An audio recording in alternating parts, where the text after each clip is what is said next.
Welcome back to Lost Legacies. I'm Matt. And I'm Sam. All right, so before we start, I have a retraction to make. It's been brought to my attention several weeks ago when we released the Halloween episode. I did a trivia question. I believe Amy was the one who got it right. I asked about how many people died during the production of The Exorcist. In fact, nobody died during the production of The Exorcist. Ah. So I don't know if maybe we just confused it with another movie. Was it The Omen, maybe? Could have been The Omen. Maybe it was The Omen where like a bunch of people died. I don't remember. Either way, even if I took away those 5 points from Amy, she still would have won by a landslide. Oh, okay. Well, just because that last question was worth like 30 points. So yeah, that's true. So I made the trivia game where the person with the lowest score can still have a chance of winning if they get the last question correct. Oh, okay. Yeah, so everyone can have fun. So it's like Quidditch. Kind of, yeah. Yeah. Where for some reason, if you get the golden thing, you get 120 points out of nowhere. It's like, oh, I'm just gonna grab the thing. None of the other things matter. Yeah. No one on that field is important except for the seeker, right? Yeah. So whatever. So Sam, what's up? What have you been watching, reading, listening to, consuming, eating? Consuming food. I don't know. All right. Well, I watched Dune. I'm going to tell you that. I watched it today. And you didn't text me? What the heck? It's been a long day, man. I liked it. I thought it was cool. I should have seen it on IMAX, but yeah, I mean, visually it was great. Yeah, man, I don't know. I don't really see the appeal. Here's the thing. I'm not going to defend Dune. I saw it, and I saw it in IMAX. IMAX only... Let me think about this for a second. The theater experience is something that should be that should be like, oh yeah, like we're gonna sit in the movie theater, and like everything should be working to make the movie as like great and like interesting and immersive as possible, right? And IMAX just further like accentuates that that idea. It's like, oh, like it's like the most crisp picture. It is huge. You're fully in it, but it shouldn't make the movie. I mean, it's okay, because I mean, like, boy, we've seen movies before in the IMAX, and it's like, yeah, like they're great. Going back to watching them like on our computers or on our TVs, it's like, oh man, like it, like that moment was really cool in IMAX, but it doesn't really like lessen the effect of the movie for me, So my thing with Dune is that like, yeah, like it was cool to watch in IMAX. It was cool to see like that scope. Like, yeah, I can see that this was built, or this was made, filmed, for the IMAX. But when I got home like 2 hours later and turned it on my TV and started watching it, the first thing I noticed was, oh, I can actually hear what people are saying now. That's interesting. So it's like, I don't know. There, at least for me, there was like a little bit of a disconnect with the sound quality in the IMAX. And then once I got home, I was like, oh yeah, like, okay, cool. Like I can hear everything. I could put the subtitles on. I was going to say, understand because you watch stuff with subtitles. So I'm like, did you actually hear it? Or did you see the subtitles and you thought you heard it? Well, I mean, it's interesting because like there were moments in the theater when I'm watching it. It's like, you're surrounded by all these like big speakers, and even with the music coming in and all that, theoretically, you should be able to hear dialogue better, but I didn't. I couldn't, over Hans Zimmer's big booming score. But then when I got home, I was like, because one of my major complaints about this movie was I couldn't hear it. Yeah. I'm at Yeah. home. I have my fairly good headphones on. Mm-hmm. And like, I shouldn't have to turn it up during the dialogue and then immediately turn it down because there's huge noise the next scene. Mm-hmm. Now, part of this is because of, granted, we've had this problem of Christopher Nolan movies for For ever. a while. Yeah. But for this film, it really had to do with the acting.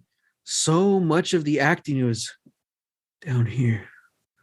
Oh, Mm-hmm. Paul, the spice, Paul. The spice is beautiful, Paul. Paul, it's going to hurt. Don't take my boy. His name is Paul. It like this is so much of the acting is in this range. Yeah. And it's really hard to do. I imagine it was hard for everyone. It's hard for the composer. It's hard for the sound people. It's so hard to compose your audio when you're dealing with dialogue that's so damn low. Mm-hmm. But I mean, there's nothing in this movie that hasn't been in cinema anywhere else. So like, I don't know what it was. I don't know where that disconnect happened.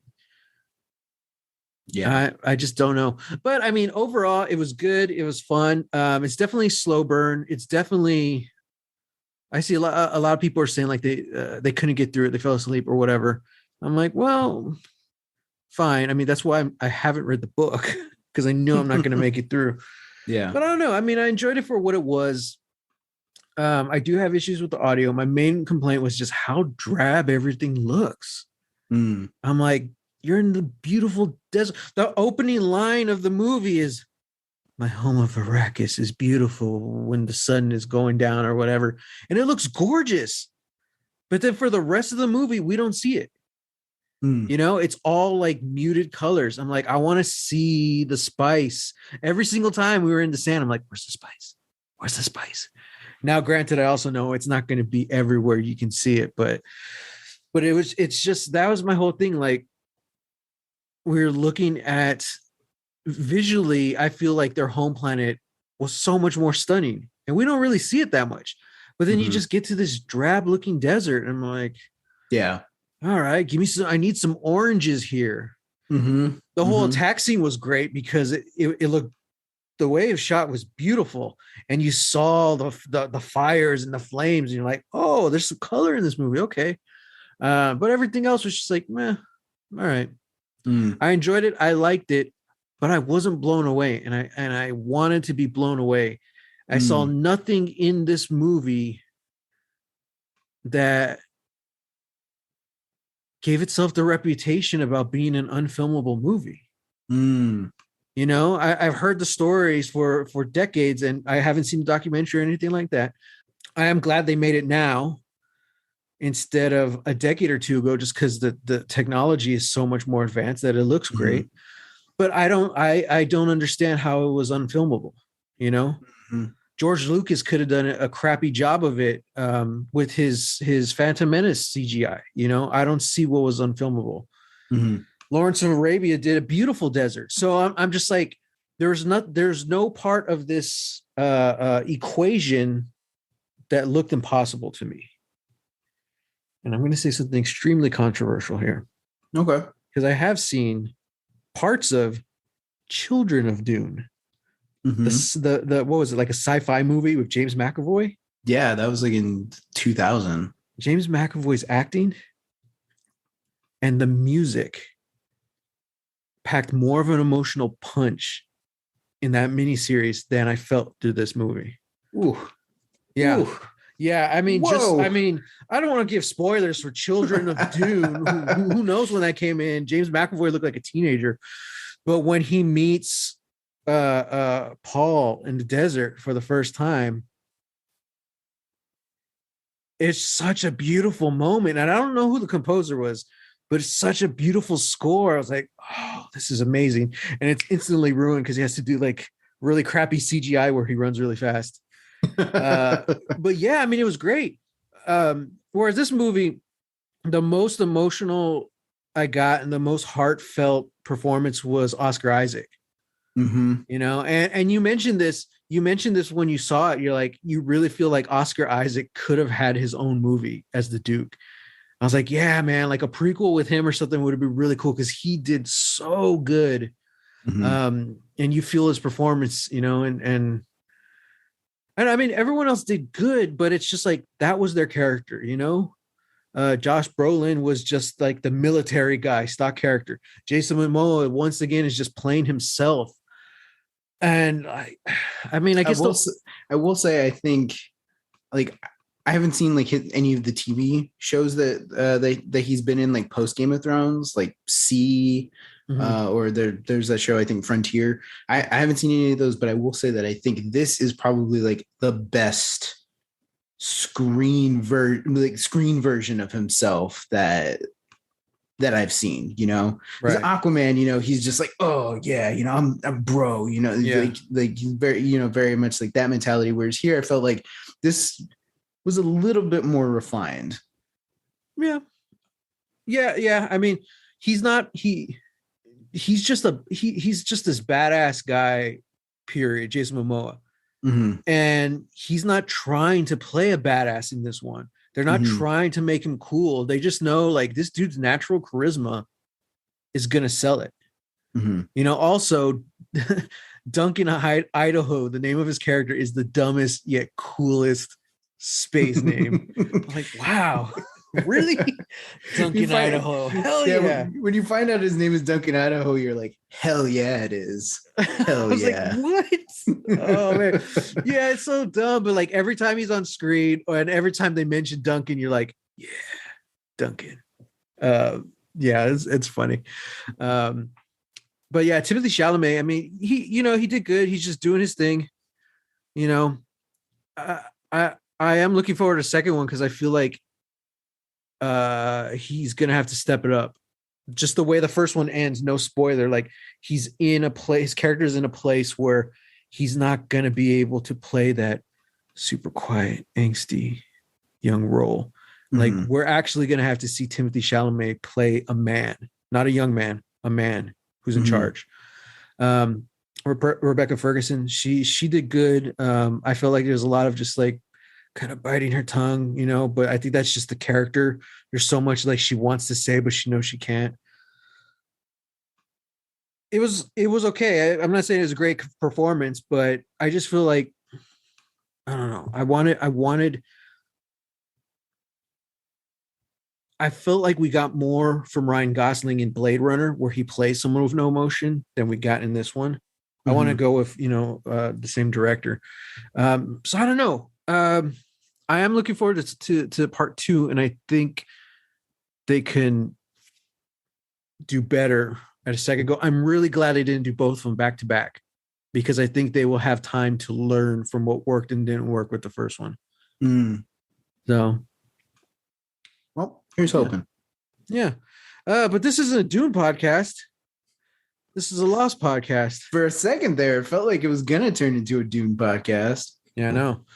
But before we get to Lost, I'll also say we finished season 1 of Only Murders in the Building. You finished season 1. I mean us as a society, Sam. You were the only one still behind. I thought it was great. I loved it. The twists come out.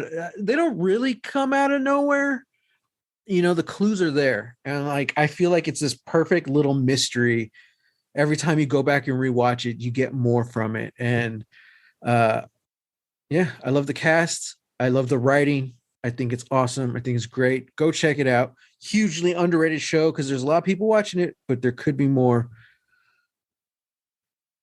And I also finished the first 2 seasons of Warrior, which were just so heartbreaking and inspiring and awesome. And who knows when we're going to get season 3. It's on the way. We just don't know when it's coming.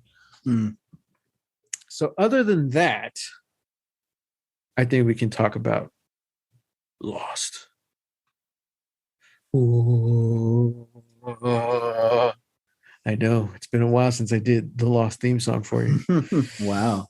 Incredible. Yeah. So what did you think about this episode? What episode are we talking about, Matt? Oh, crap. Yeah, I forgot the format of our own show. We're talking about season 2, episode 22, 3 minutes. As the survivors mourn Ana Lucia and Libby, Michael's plans to rescue Walt fall into place. All right. There was a lot going on in this episode. If there was ever an episode up until now that made me want to hate Michael, it was probably this one. Oh, dude, I know. But like, you know, gotta understand his situation. Like I do understand it. And yeah, there's just a lot of moving parts that are just like. So here's the question, because I'm curious. You're hating of Michael. Did that come before or after we get his flashbacks? Well, I mean, you know, he gets flashbacks to the whole episode, but was it before or after you found out his real plan? I mean, I could guess Or like both. his plan, you know, like, yeah, it was kind of obvious, right? Yeah, it's kind of obvious. Like he's you know, very adamant that only like 5 people go, and only the people that know should go. And it's like, okay, it was just like the links that he was going to, and how like I get like.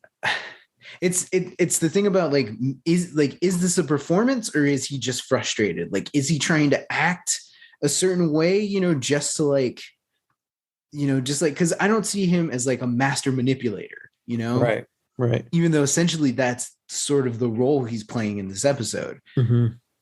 Yeah, it's just interesting because like his argument is just the same thing, like, I need to get my son. Yeah, he never goes into any details of why it has to be his way. Yeah, exactly. It's just like, dude, I get it. You know, you need to get your son back. I understand that, but you're also emotionally compromised. You know, you ran off with a plan, and that plan didn't go your way. You know, so we're not like, I'd be like, no, we're not doing it your way.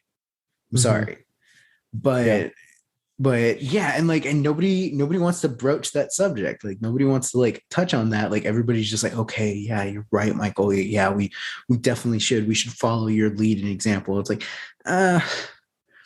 of all the times for Jack to not be his stubborn self, it's this. He's like, okay, Michael, we'll do it. Now, granted, he does put up a fight. He argues with him, but once Michael makes his case, he's like, all right. I'm like, damn it. And even like he shows more hostility to Mr. Echo in this episode than he does to, you know, Michael. Right. Yeah. You know, and it's like, why? Like, what? Like, I don't know. Like, this was an interesting episode. This was a good episode in that, like, there's all these moving pieces that are coming. Like, we are on the cusp of, you know, getting into like the finale. Is this like the penultimate episode? Is this the episode before the finale? Yeah. Okay, so yeah. Oh, I guess, yeah, that's kind of evident by like the how it ends. But it also feels weird because it feels like they're setting up more things. Like Charlie with the vaccine. Like, what? Like, we're just gonna brush over the fact that the vaccine's gone. Right. Also, Charlie hasn't really had a large role in like this back half of the season. And then all of a sudden he's you know, arguing back and forth with Echo, and it's like, what? That's my thing with this whole episode. Like, as much as I like it, it was very frustrating because we got all our main cast back, and it's like, oh yeah, what are you doing this whole time? Sun and Jin, Claire.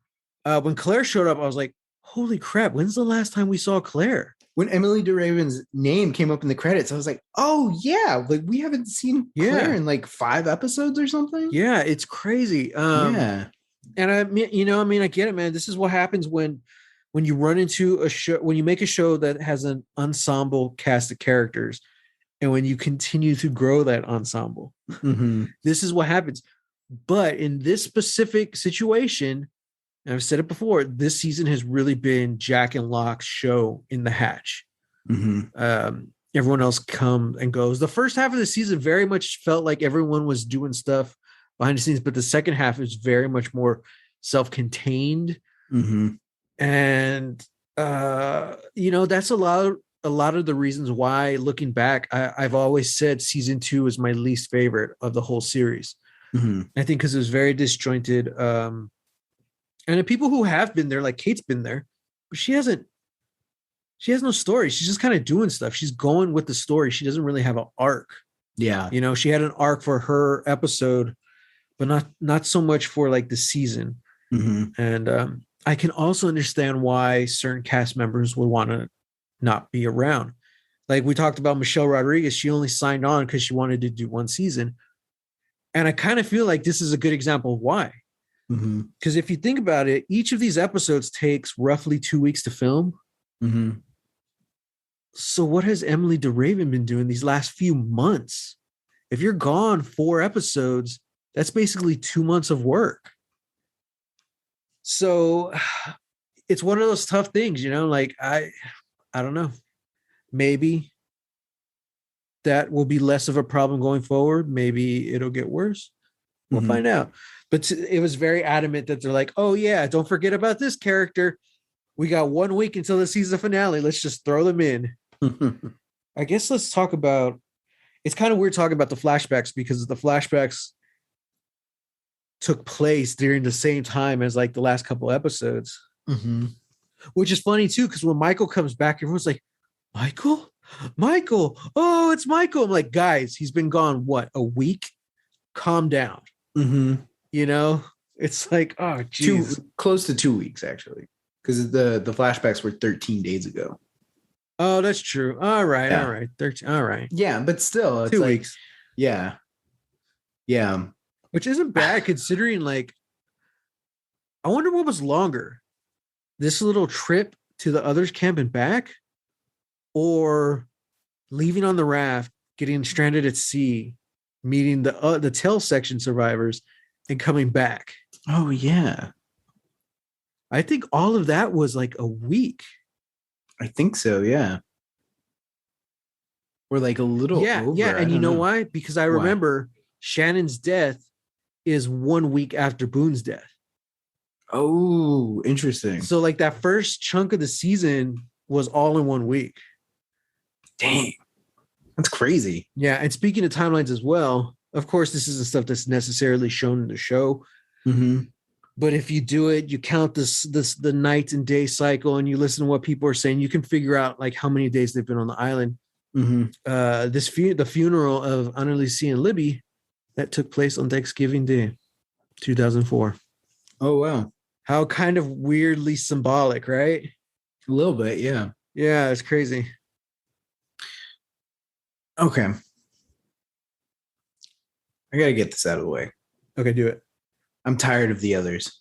I'm tired. Mm-hmm. I'm tired. I don't like the way they're written. I don't like the way they're portrayed. Yeah.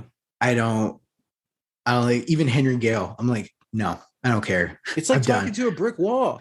Yeah. It's like they keep giving this, like, there's no personality. And whatever personality is in like the few of them that give it, it's just the same. Like Ethan is just like, oh, I'm creepily concerned about you, and all my sentences are laced with, you know, hidden meaning and all that stuff. And then I don't know who, like the big tall guy with the beard. Yeah, like he's a showman. He's just threatening, you know. And it's like, oh yeah, don't do that again, Michael. I'm like, okay, you know. I'm like, I don't know. Like, yes, like, we get it. You're in charge. You're in power. You got all the power over us. Yeah, you're not going to give us any answers. I'm like, it's like talking to a wall. It's one-sided acting.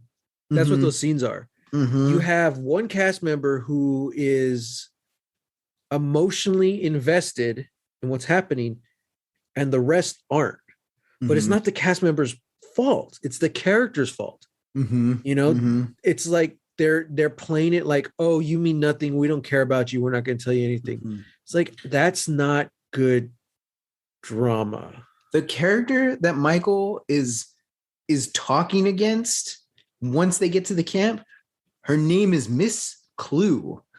Yeah. And obviously no clues were given. And no clues were given. Obviously, like, her name isn't spelled like, you know, like the word clue, you know, but it's like, still, just the fact that it's that, I'm like, that's lazy. That is just lazy. I don't care, guys. Who's writing this? Matt Jimenez? Yeah, it's Matt and Sam Jimenez writing this show. But yeah, like even the episode title is called 3 Minutes. I completely forgot that was the title of the episode until like towards the very end where Miss Clue tells Michael, "You got 3 minutes," and then Walt shows up, and then they don't even get 3 freaking minutes together. Yeah, you know, they don't even get the semblance of 3 minutes. It's just, it's like, Dad, they're making me take some tests. We're not going to talk about that. Like, blah, blah, blah, blah, blah. Like, all right, that's it. You're out. I'm like, what? Yeah, it was really good seeing Walt again, but yeah, that whole scene was just like super quick, and I mean that's kind of the point, you know, that's what broke Michael, and he decided I'm going to do whatever it takes to get Walt, you know. Yeah. But essentially, I guess the big twist, not really the twist, but because we all saw it coming, but essentially his instructions are to bring back Jack, Kate, Sawyer, and Hurley, which is interesting. And he's like, all right. Oh, and, you know, to let loose their person, which, you know, we now know was Henry, quote unquote Henry. Yeah, so that's his plan. I loved how it was Saeed. Saeed's the one who figured it out. Because as soon as he approaches Saeed, I'm like, don't buy this, dude. Don't buy this. And later it's revealed, yeah, he does. And he tells Jack, he's like, he's emotionally compromised, all that stuff. The second that Saeed like dropped the whole thing, was like, of course. I understand. I'm like, dude, you freaking know. Yeah. I'm like, you don't mess with my boy. You're don't smart mess with Saeed. Man. Come on. You know, Saeed's not a good actor. The actor playing Saeed is, but Saeed himself is not a good actor. But he's a manipulator, you know, and that's what he was doing. He was manipulating the situation so Michael feels like he's still in charge. Yeah. Shout out to Naveen Andrews, man. Woo. Yeah, I'm trying to think of other little things like Charlie and Claire have kind of like rekindled. It is nice to see Charlie cooled off a bit. I really, really, really love the scene where he threw the Virgin Marys into the water. I was like, that was really good. Finally, I'm like, he's earned it at this point. Not that he didn't earn it the first time, but it feels more,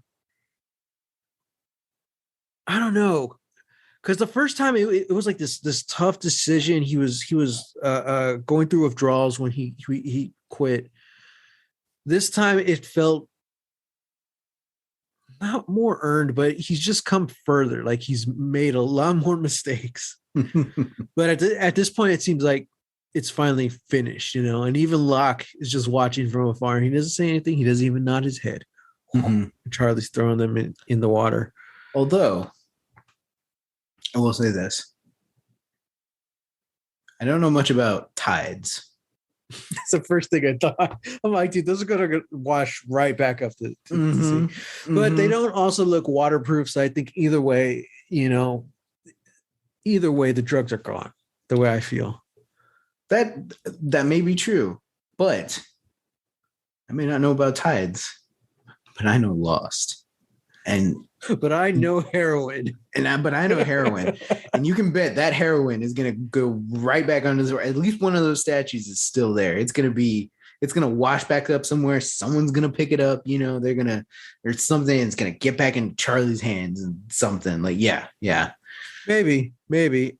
I'm kind of hoping it doesn't. I'm kind of hoping like this is it. This was like the island's, I guess maybe like a final test for him or something. Because that's the whole thing, especially with the drugs. It's almost like the island's testing Charlie. Same way it seems like the island's testing Hurley with the food. You know, I don't know. It just seems like I wouldn't know what's the point of that. I know what it was the last time. It was like, hey, remember me, Mr. Heroin? You're still not over me yet, right? Whereas if that were to happen again in any form, I think drama-wise, I don't know where the drama would be. Yeah. Unless Charlie needs the heroin to survive for some reason. I don't know. Yeah. But then we're just getting into shoddy writing, which is not beyond lost writers. So who knows? Yeah, it's not out of the realm of possibility. What else? Yeah, Charlie and Mr. Echo broke up and he's just in the hatch now. He didn't even go to the funeral. He's like, I will mourn them in my own way.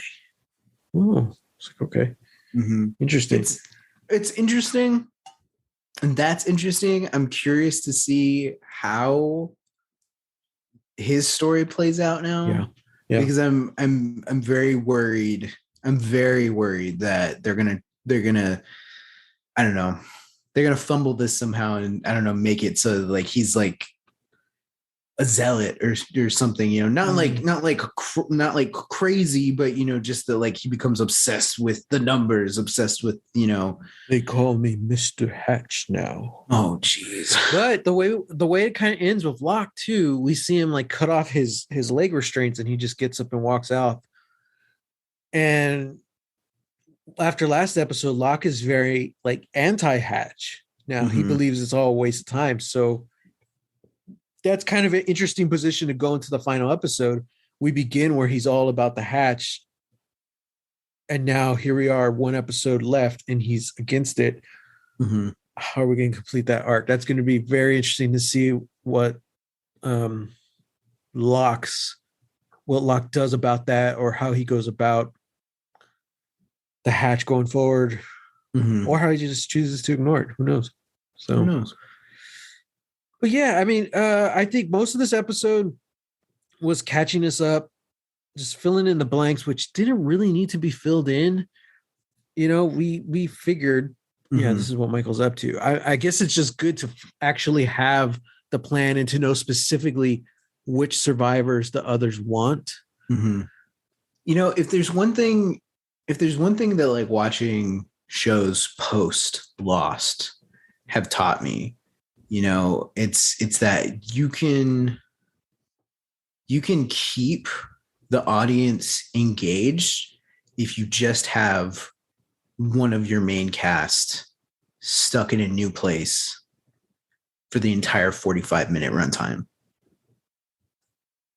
You can make that engaging. Now, like, you know, obviously television went, you know, into more of like a prestige sort of era, you know, and you've got your Sopranos, your Game of Thrones, you know, all that stuff. And all of that is on, you know, like bigger networks or just networks that have more money, you know, to invest per episode.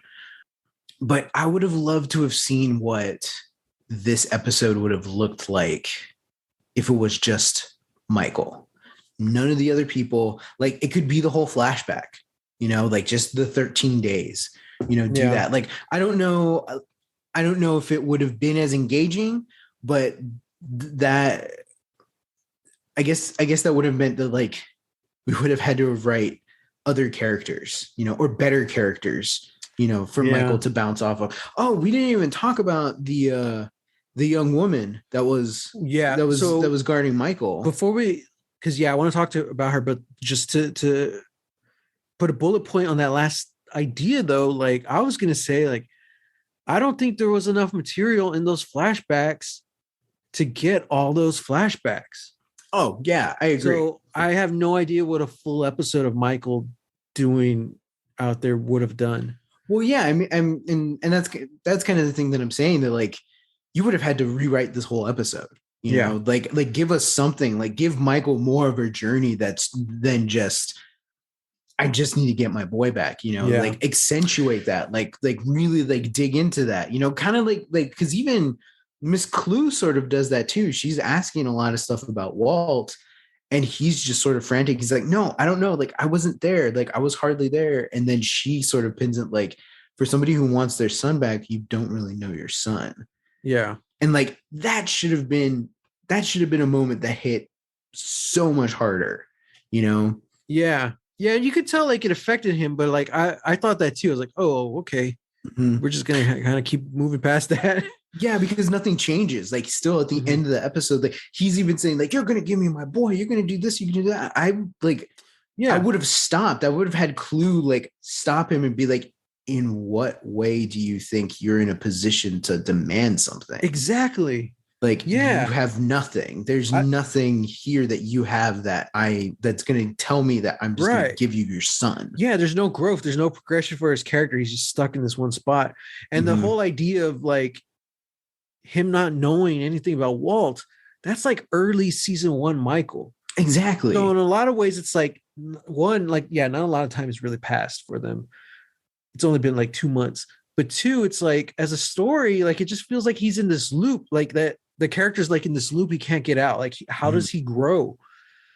I do like how that last scene with them ends where he just says, when are you going to do it? You're going to kill me. You know, I've seen everything, blah, blah, blah.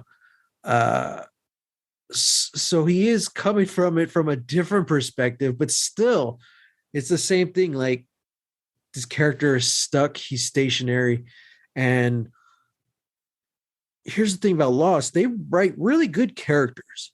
These characters have feelings, they have emotions, they have wants and needs and drives, motivations, but they also have flaws. And that's what really made the show good and great, especially for the time. And it makes all these people real. But the writers tend to focus just on the flaws, which is a big problem we're having with Michael right now, and a big problem we've had with Jack like all season. You know, like there's just no growth, there's no communication happening, and we're kind of just stuck talking to a wall, you know.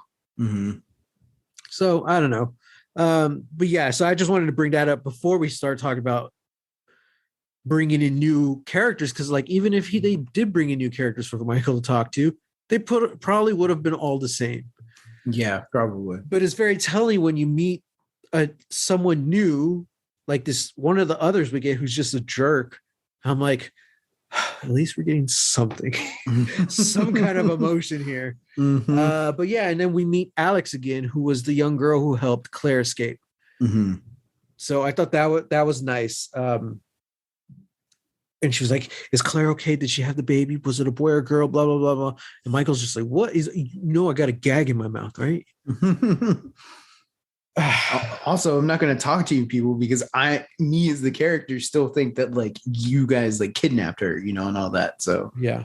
I wanted Alex to say something like, Walt's okay, but I don't know if she actually knows that or not. Or play your cards right, or so, like I don't know how much she knows, but I'm saying like we had an opportunity there with her to do something with Michael, and nothing happened. It just connected the dots. Like, oh, I know Claire. I'm like, okay, maybe it's more of like they're trying to set up this Alex character more than they're really caring how much Michael knows. You know what I mean? Yeah, probably. So, yeah. Oh, okay. Well, speaking of her, so is this, because it's very heavily implied in Claire's episode that this is Russo's kid. Interesting. I wonder what she's up to. I know, me too. Jack even mentions like him and Kate getting caught in the net, and I was like, oh yeah, that was also Russo's net too. It's like, it's really cool how like Russo is this character who like has only shown up a few times, but like her impact is like kind of all over the place. Like, I really like that. I like that too. It adds more mystery to her. And then when she does show up, she's like, oh, I captured this guy. It's Henry, you know, like, oh, hey, nice to see you too, Russo. Yeah. But yeah, man, this episode was rough, and especially seeing, you know, Michael deal with everything in the aftermath of the two women he just murdered, and seeing everyone mourn, especially Hurley. Yeah, man. This is rough. I feel like at the end of the day, this episode was just meant to set up the finale. You know, it was literally a filler episode because they were filling us in like on Michael's past 2 weeks, stuff like that. Yeah. Oh, man. And of course, we end the episode at the funeral. And what do they see in the water, Sam? They see a friggin' boat. See a boat. A little Not boat. like not like a makeshift raft either. Like, no, this is a boat. It's got a sail coming out the top of it. Yeah. Yeah, it looked like a little tiny sailboat. Look like one of those fancy sailboats, got the thing that sticks over the side to like balance it out, Yeah. Yeah. I know nothing about boats, just so you know. They float and they have sails. Some of them do. Yeah. They float and you want them to keep floating. Mm-hmm. So, okay, MVPs. I'm going to tell you right now, I don't know.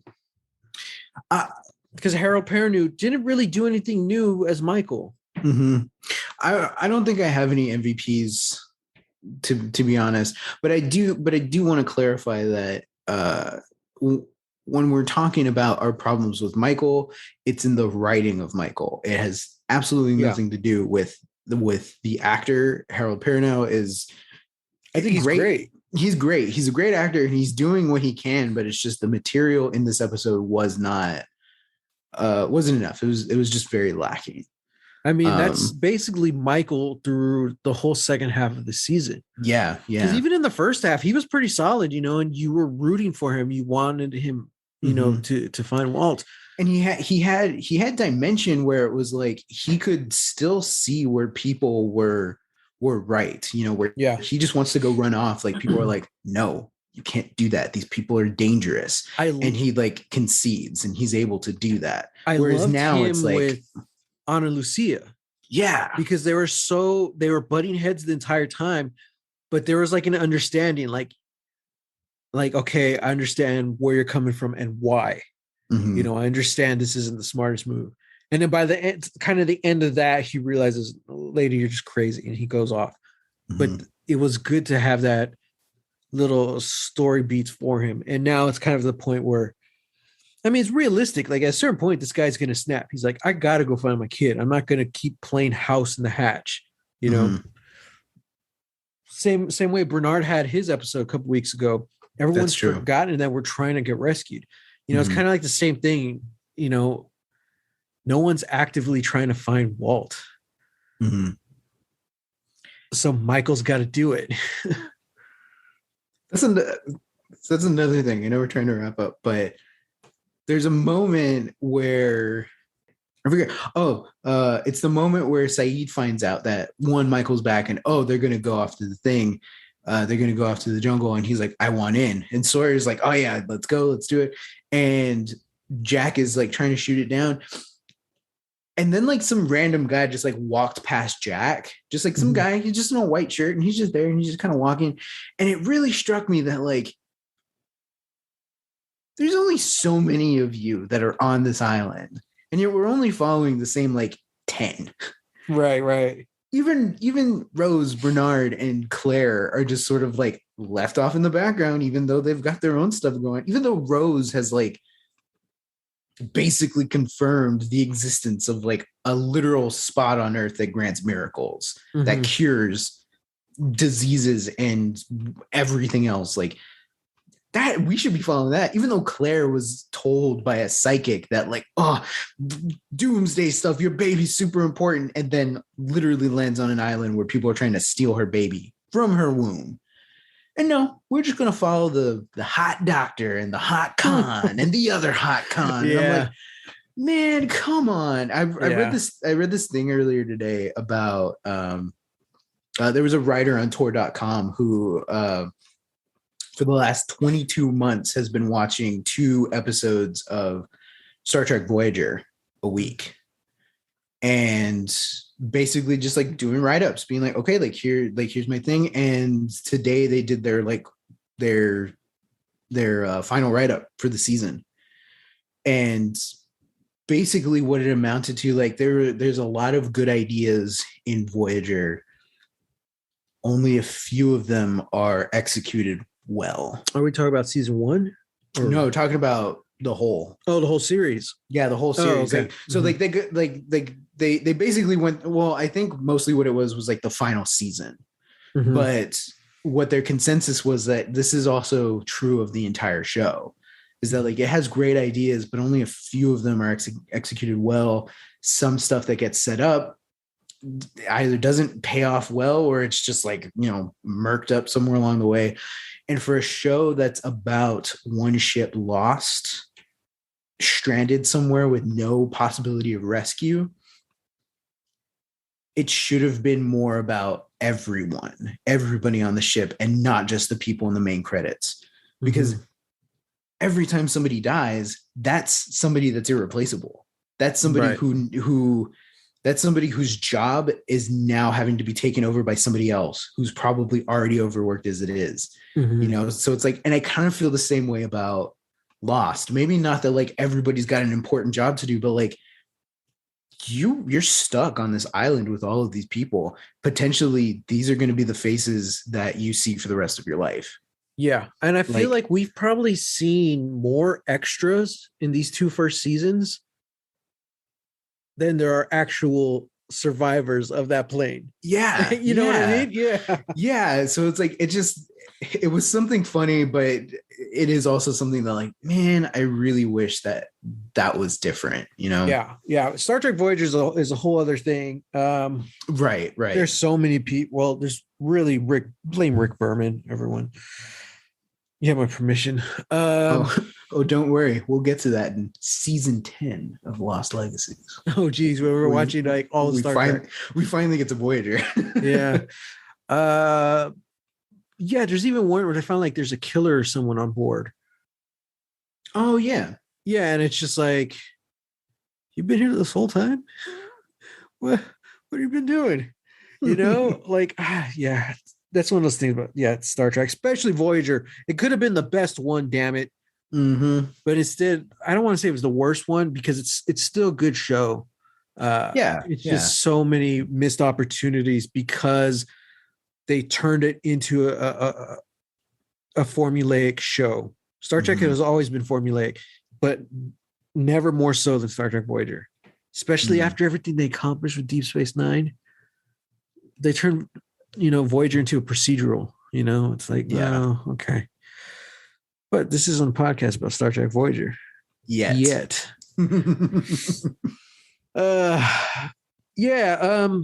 Well, who knows? Maybe we'll learn more about the survivors. Star Trek Voyager. Star Trek Voyager. I wonder how many of them are left at this point. I don't know. Because there's 42, and then we had the tellies show up. So we added some, but slowly. Which were only like 4. 4, right? Yeah. It's Echo, Bernard, Ana Lucia, and Libby. Okay, well, 2 are down. 2 are dead, yeah. We're down to 44 people now. But several people died last season, so I'm not going to go back and try and count it. So there's still probably 40 or high 30s left. Yeah, I would say high 30s. Like 38, 39.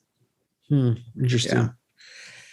Yeah, we'll see. Well, I think this is the first time in Lost Legacy history where we don't have an MVP. Oh, maybe, yeah. Yeah. And I mean, this is by far not the worst episode we've seen. This is a pretty good episode. It's just, to me, it felt like what it was. It was filler. Yeah. They could have told us all this stuff with, This could have been an email, guys. This could be email, yeah. Jack, I like Sawyer in this episode. He wants vengeance for everyone. He's feeling really bad for one, I guess, because Ana Lucia got his gun, so I think he's feeling like guilty. He hasn't really said it, but like he's feeling responsible. And also, like, it was such a funny scene, but like he's telling Jack, he's like, I screwed her. What? Yeah, I screwed her and she got my gun. That's how it happened. And instead of saying like this was my fault or anything like that, Jack asked, like, why are you telling me this? You're the closest thing to a friend I got, Doc. I was like, oh, Sawyer, you're a jerk, but I'd be your friend, man, especially on this island where there's not a lot of people. You got the guns. You got the drugs, man. You got the best reading material. Yeah. Yeah. Yeah. I did like that. And yeah, I completely understood where he was coming from in that, but it's also like not said. You're just supposed to like infer it. And I'm like, yeah. And I guess which is very Sawyer. That is very Sawyer. So like, it's like, I can't really like fight against that, but it's like, Jack doesn't Jack doesn't understand what he's saying, and that's the problem. Yeah. It's like, so like this is as close to a confession or Sawyer saying like, I'm sorry, this is my fault. Ana Lucia got my gun and technically she's dead because of me. Yeah. But Jack is just like, what does it have to do with you? What are you saying? Yeah. You screwed her? What? Why? That's my impression of you doing Jack. I liked it. I could tell. Thank you. I like how Sawyer's asking about Jack and Kate, and he's like, "You were out there forever, all night." He's like, "Yeah, we got caught in a net." The hell does that mean? It means we're caught in a net. So Sawyer's over here thinking like, "Wait, were they hooking up? Is that code? Yeah, is that code for yeah. something?" Yeah, I thought that was funny. Yeah, because then he throws that back at Jack after he says that. Oh, we screwed. He's like, what? We got caught in the net. Yeah. Okay. Oh God. Okay, so yeah, no MVPs. Any predictions for the last episode of season 2? I guess like I have one, but it's kind of a spoiler for something that we don't know. It's just something that I know. Oh, well, no spoilers. Show. Yeah, so it's like I'm just curious if it is or not. But yeah, that's like the boat is going to be important. That's it.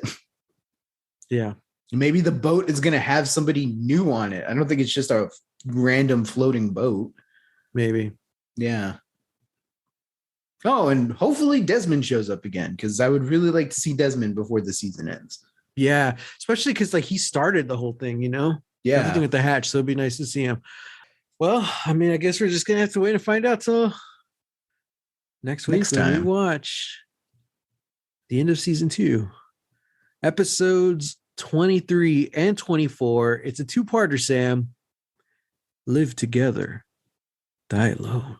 Ooh, that's a great title. As a mysterious boat arrives on the island, Michael leads the survivors to the long-awaited confrontation with the others. That's literally all I wrote because I'm like, we've been waiting for so long for this confrontation. Mm-hmm. So we've had so many like mini confrontations that I'm like, is this gonna be it? Right. And okay, the episode title is a throwback to Jack's speech in the first season when he's telling everyone about living early. It's when he comes back after finding his dad's body's gone.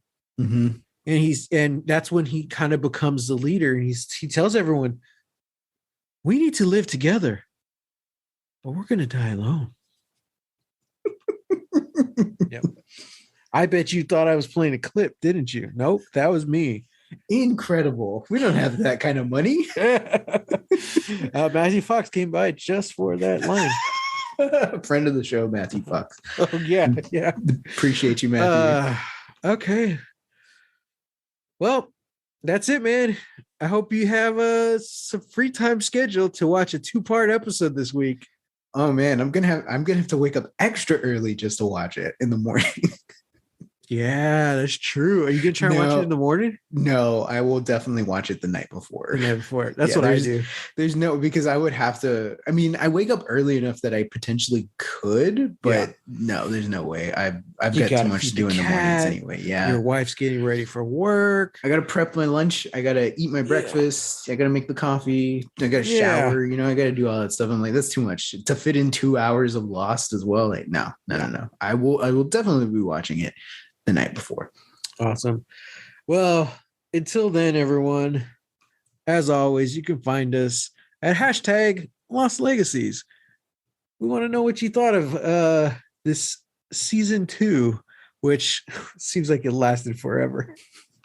Because I had fun. I didn't really have a lot of fun watching season 2. I had fun discussing it, Sam. I did too. This is definitely a darker affair than last season. Ooh. But that's a good point. We might have an extra long episode next week because, one, we have a 2-parter to talk about. But as we learned last year, when we tried to do like a wrap-up episode for the season, we ended up talking nothing about Lost because like it had already been said. So I feel like next week we will also be like discussing the season as a whole as well. So might be a little longer than usual. So clear your sigils. But you can find me on the Twitters at _ Matt Jimenez and on Instagram at Holy Hand Grenade of Antioch.